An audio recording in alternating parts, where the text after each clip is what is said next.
Dizendo, eu sou pastor da igreja Graça Elim, fica localizada aqui na cidade de Garanhuns, na rua Doutor Jardim, número 420. Essa igreja nós temos também na Alemanha, na cidade de Hamburgo, que é pastoreada pela pastora Mazé, que inclusive esteve conosco aqui esse mês de dezembro mesmo, e teve alguns dias aqui, foi uma bênção. Sou também doutor em teologia e diretor do Instituto de Teologia Graça Elim, que temos também aqui, e na Alemanha também, inclusive as minhas viagens para lá são relacionadas à nossa igreja, como também ao Instituto de Teologia Graça Elim. E também sou psicanalista clínico, também atendo, e escritor também, tenho 8 livros publicados, basicamente isso. Pois é, então tá aí, né? Temos também aqui vendo, eu tava dando uma olhada, pastor, no seu Instagram, né? E aí a gente consegue ver alguns trabalhos que o senhor vem fazendo, inclusive na Alemanha, pastor. Se o senhor puder explicar um pouco como é que funciona esse seu trabalho, fique à vontade. O meu trabalho com o pessoal da Alemanha, como disse, nós temos a igreja lá, nós temos a igreja na Alemanha, que hoje a igreja Graça Elim é liderada por 2 pessoas, no caso eu e a pastora Mazé Schartz, que lidera na Alemanha, em toda a Europa, e eu aqui no Brasil. E o meu trabalho na Alemanha é relacionado à igreja e à parte do ensino, ou seja, eu ministro aula para a Alemanha praticamente todos os dias da semana. Todos os dias nós estamos ministrando a facilidade desse mundo globalizado que nós vivemos hoje e a modernidade relacionada aos meios de comunicação. Nunca imaginei que um dia de casa eu pudesse ministrar aula para a Europa, né?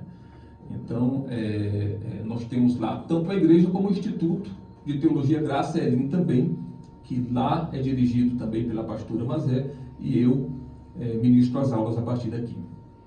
Pois é, pastor, eu queria saber também, né, vi aqui que no seu Instagram também tem um canal no YouTube que é o pastor José Pereira Júnior, para quem quiser acompanhar lá. Eu acho que o senhor posta um pouco desse trabalho, né, seu lá na Alemanha. E aqui eu vi que um dos seus vídeos tem um título bacana, com o título A Importância do Legado.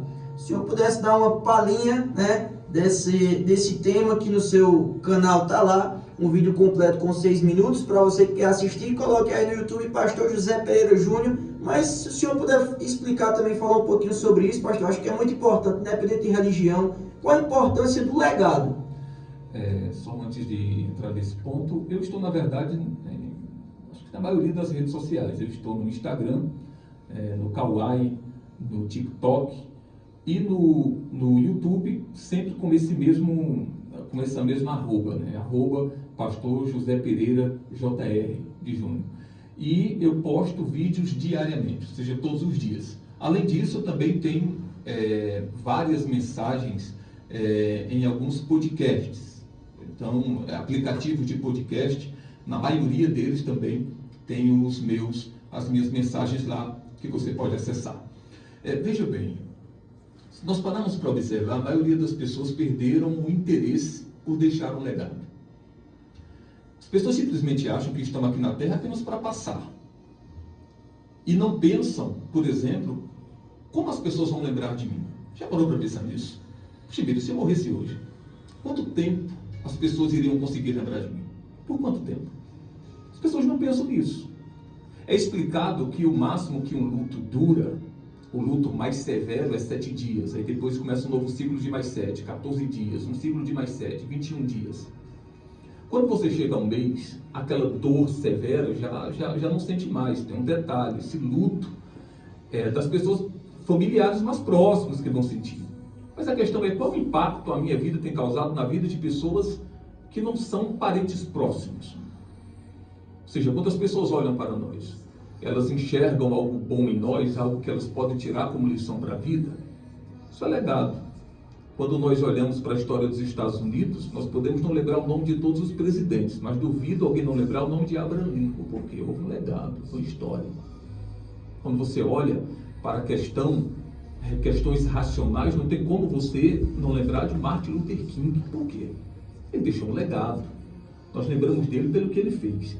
E aí vem um detalhe muito importante. O que é que faz alguém ser lembrado? O que faz alguém ser lembrado é o que ele faz, não é quem ele é. Você não lembra das pessoas por quem elas são, você lembra pelo que elas fazem. daqui a muitos anos, as pessoas vão continuar lembrando de cada um de nós aqui, não é da nossa pessoa, é do que nós fizemos, se nós fizemos alguma coisa. Então, legado é isso. Legado é você fazer algo que tem uma importância tão grande para a sociedade, que mesmo quando você não estiver aqui na Terra, você seja lembrado pelo que você fez. Pois é, pastor, eu não tive essa conversa com o senhor e nem tinha visto esse seu vídeo. Porém, nos últimos anos do meu mandato, aliás, mais especificamente falando, nos 2 últimos mandatos, eu estou no 4º mandato de vereador. E eu fiz muito essa reflexão do legado que eu iria deixar para a minha cidade, para a minha família, para os meus filhos.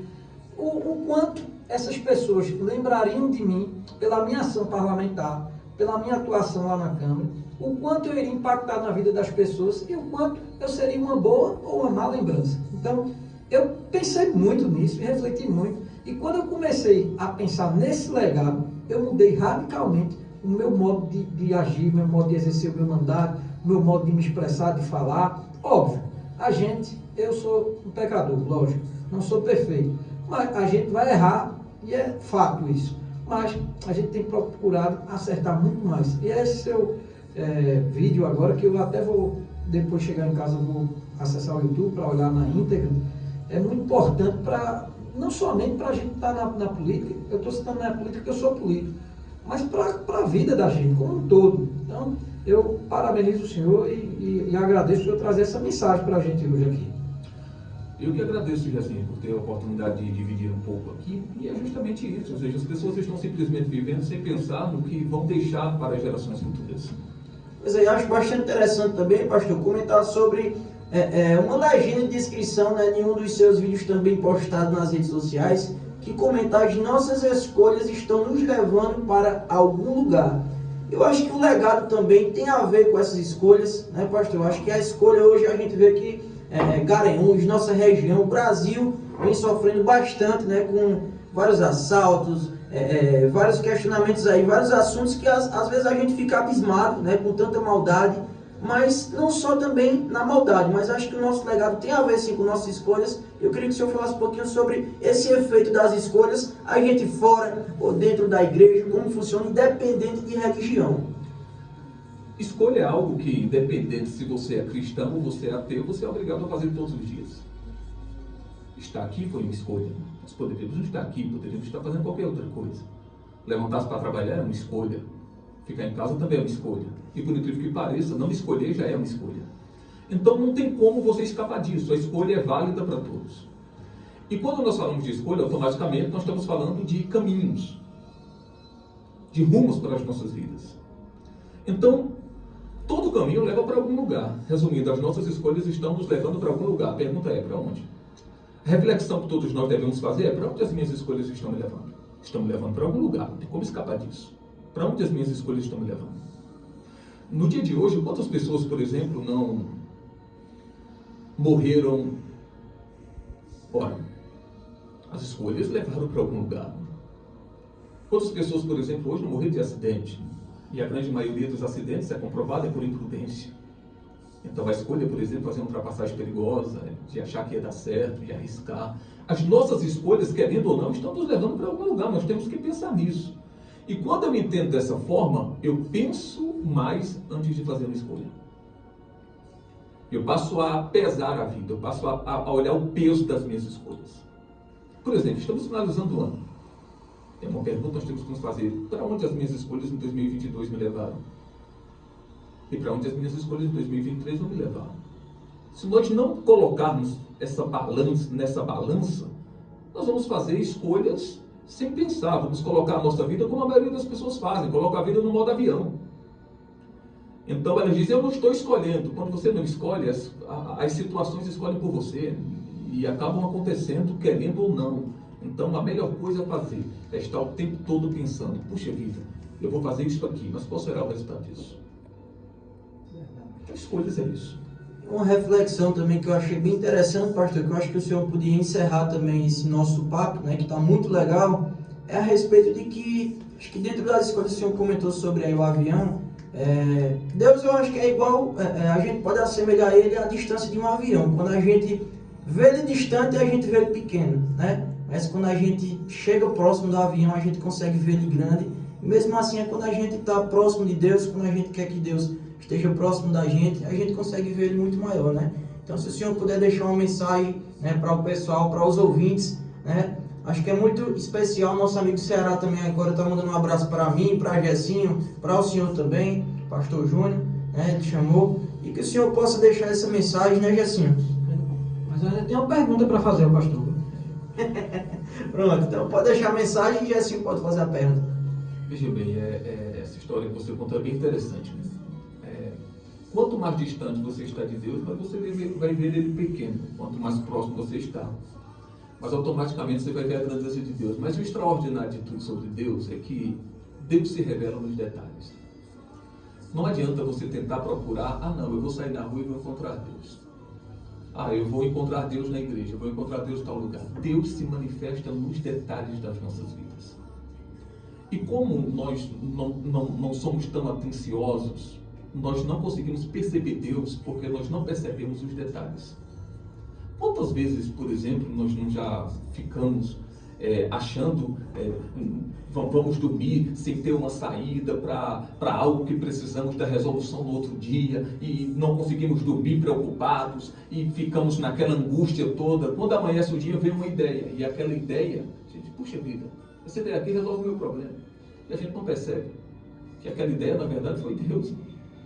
Foi Deus respondendo aquilo que nós precisávamos, ou nos dando o direcionamento que nós necessitávamos para resolver aquela situação. Então, Deus se revela a partir dos detalhes, e às vezes nós deixamos passar despercebido isso. Então, não tem como nós percebermos Deus se não pararmos para dar atenção às coisas pequenas. Precisamos parar um pouco. Não podemos ficar buscando encontrar Deus em grandes acontecimentos como ressuscitar um morto ou curar uma doença incurável. Não, eu preciso ver que Deus está agindo nas mínimas coisas todos os dias, em todos os momentos. Nós estamos vivos hoje. Acreditando nós ou não, é resultado da proteção da mão de Deus sobre as nossas vidas. E eu tento evitar entrar no assunto político, mas é inevitável.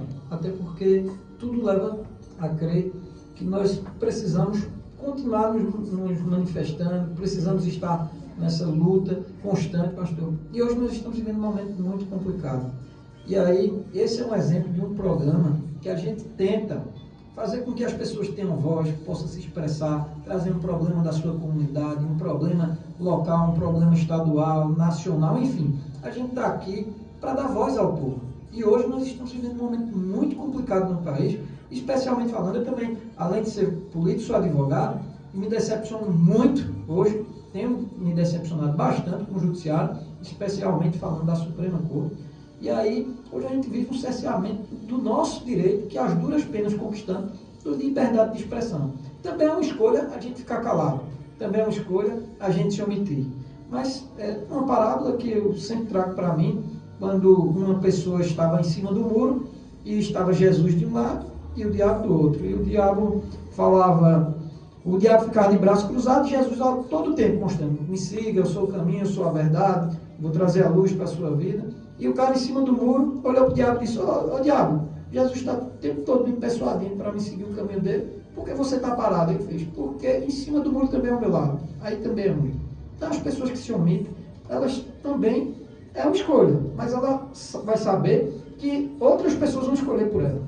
Votar em branco, por exemplo, é uma escolha, mas você sabe que outra pessoa vai escolher por você, quem vai lhe governar. Então, eu tenho procurado ao longo da minha vida, e muitas vezes a gente até considera posicionamentos polêmicos, porque a gente se manifesta, porque a gente não fica em cima do muro, porque a gente fala a verdade, e aí, quando a gente fala muito também, vez por outra, a gente erra. Eu também sou muito homem e tenho humildade para reconhecer quando erro, e pedir desculpas e tentar remediar. Agora, pastor, hoje, nessa nossa vida, a gente, especialmente falando no momento que a gente vive, num momento tão difícil que a gente está vivendo, a gente tem visto aí o que está acontecendo, principalmente com quem quer defender o direito das pessoas. Hoje mesmo saiu mais um mandato de prisão do STF. Não sei se você viu, compadre Nenel, mas hoje saiu mais um mandato de prisão para um comediante, Luiz Eustáquio, e para um comediante que eu gosto muito do canal Hipócritas. Né? Também Bismarck saiu a expedição de um mandato de prisão para ele, por ele estar se manifestando de forma democrática, sem atacar a honra de ninguém, óbvio, usando os meios que ele tem para se manifestar, para cobrar, participando de movimentos.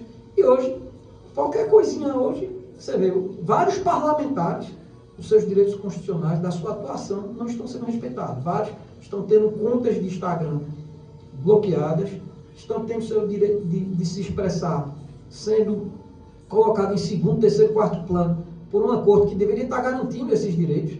E aí, pastor, eu faço essa reflexão, como o senhor vê hoje, nos tempos de hoje, depois de tantas conquistas que nós tivemos, depois de chegarmos a uma carta magna que garante esse direito a nós, que nós possamos nos manifestar. Obviamente, a gente entende que tem os limites da lei, a gente não pode ultrapassar. E aí, como é que o senhor vê isso? A Corte Suprema, que era para estar garantindo esses direitos, é que está cerceando os nossos direitos.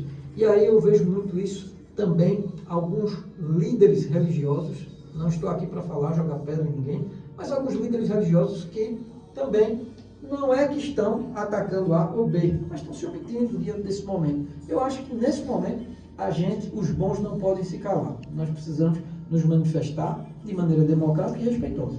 Como é que o senhor vê esse momento, pastor? Assim, eu vejo de uma forma muito preocupante. Eu acho que em todo o tempo dessa redemocratização, o nosso país não enfrentou um ataque tão grande à democracia como nos dias de hoje. Porque o que é atacar a democracia? É calar o povo. Enquanto a democracia, o poder emana do povo. E a partir do momento que você cala o povo, automaticamente você está infringindo a própria democracia. Então, eu vejo isso com uma preocupação muito grande, principalmente como pastor, principalmente como líder de uma igreja. E hoje em dia nós nos vemos literalmente numa situação onde, se falar, está aí a situação. Você acabou de citar. Hoje nós vemos, por incrível que pareça, ninguém escapa. Existem algumas certas figuras que, se você citar o nome da pessoa, se você não citar, não é atacando. Concordo plenamente com você que nós não devemos atacar ninguém. Agora, infelizmente, você não pode, por incrível que pareça, discordar. Pois é. Agora, você é parlamentar, eu sou eleitor. Então, eu posso, a partir do momento que eu não posso discordar de você, então isso não é mais democracia, é uma ditadura. Uma ditadura. Então, infelizmente, é o que nós vivemos hoje, é o que nós estamos vivendo hoje. Eu acredito que, se isso não mudar, se não houver uma mudança, e essa mudança, logicamente, vem... Qual é o poder da democracia? O poder da democracia é a voz do povo. E se nós, como cidadãos, e falo como líder religioso, como líder de uma igreja, se nós não nos posicionarmos, se nós ficarmos escondidos atrás das cortinas, se os bons não falarem, se os bons não forem destemidos, quem é que vai falar? Quem é que vai representar o povo? Então, inclusive, lhe parabenizo pelo seu posicionamento, não apenas esse, mas bastante, como parlamentar, que tem falado sem medo.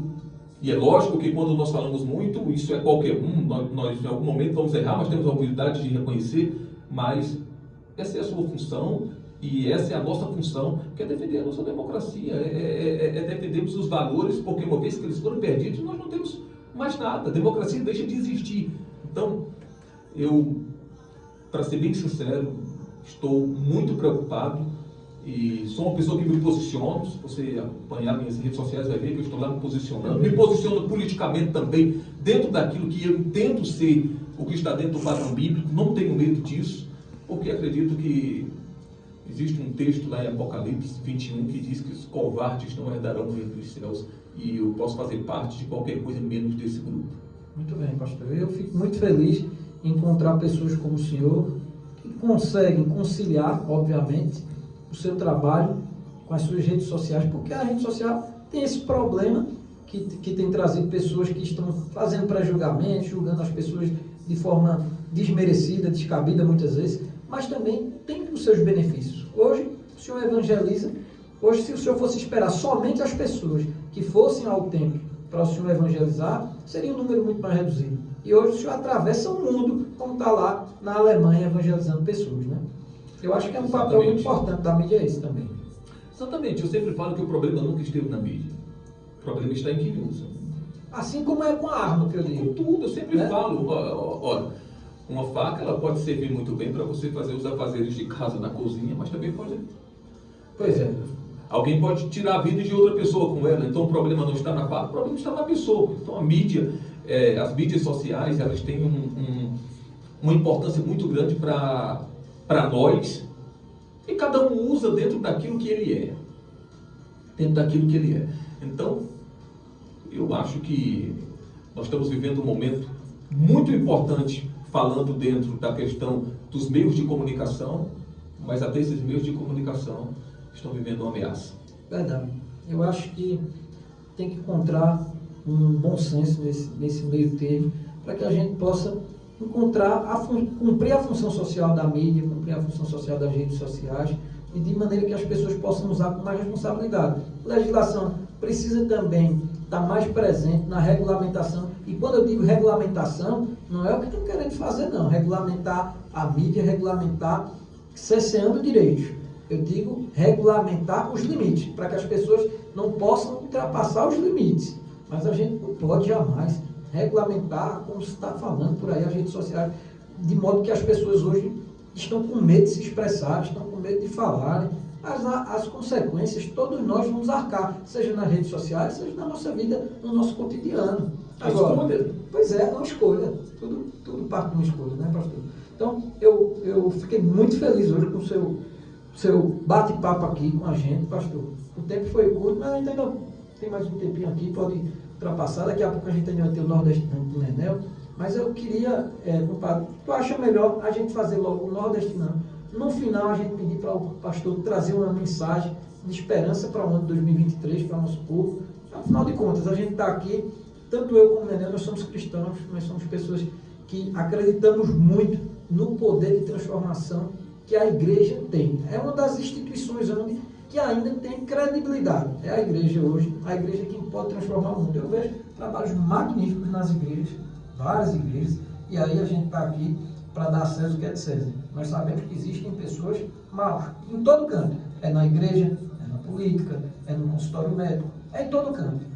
Mas tem as boas pessoas, e essas boas pessoas elas têm que ser exaltadas, essas boas pessoas elas merecem ser evidenciadas na nossa sociedade, para que elas possam estar ainda cumprindo melhor o seu papel social, a sua função. Eu acho que o senhor é uma pessoa que muitas outras pessoas de Garanhuns deveriam conhecer a sua palavra. Inclusive, vou fazer questão de qualquer dia desse lá no culto, presenciar o senhor lá ministrando, e eu queria muito que outras pessoas tivessem essa oportunidade. É isso que esse programa faz, né, padre? Trazer aqui a oportunidade, o senhor já é muito conhecido na cidade, mas nós sabemos que ainda muita gente não lhe conhecia. Eu tenho certeza que com a audiência dessa rádio, muito mais pessoas vão lhe conhecer, com as redes sociais, e hoje vai ser muito importante esse bate-papo. E lá no futuro, quando a gente voltar com o formato podcast, que a gente vai estar com o programa e formato podcast, também lhe convidar para o futuro próximo. Não é isso, compadre Nenel? Isso mesmo, Jacinho. Inclusive hoje eu tenho a honra, né, também de estar aqui juntamente com o pastor, porque eu acho que é uma experiência única para a gente, né, tanto para mim quanto para a Jacinho, que estamos no nosso programa Pode Falar agora, no início, né, praticamente, e ter uma visita assim do Senhor, né, ter uma visita de Deus, né, Jacinho. Acho que isso é muito importante, independente de religiões, tá bom? Acho que é muito importante a gente ter essa aproximação também. Você que é motorista de aplicativo, você que é taxista, o senhor compadre, a senhora comadre que está aí no banco traseiro, né, do motorista de aplicativo, seja bem-vindo ao nosso programa Pode Falar, que a gente tenta ouvir, né, vocês, a voz da comunidade, da população, para trazer os problemas de Garanhuns, tentarmos resolver. Mas eu acho que em prol desse Natal, né, esse final de ano aí com muitas coisas ruins acontecendo, eu acho que é muito bom, né, a gente ter esse momento de palavras sábias, né, Gessinho? Verdade, compadre. E eu queria pedir para que você apresentasse o quadro Nordestinando, e queria pedir encarecidamente ao pastor que pudesse trazer, depois desse quadro, uma mensagem de paz, de esperança para o nosso futuro. E também, compadre, enquanto a gente estava aqui, recebi uma mensagem e anunciar um convidado polêmico para amanhã. Eu ainda nem falei com você, porque fiquei sabendo agora também. Então, ele se dispôs a vir aqui no nosso programa amanhã. Então, daqui a pouco, daqui no final, a gente anuncia ele. Então fechou, Gerson. Já sei que é moído, homem. Mas é isso, pastor. Vamos trazer um quadro agora nordestino e daqui a pouquinho a gente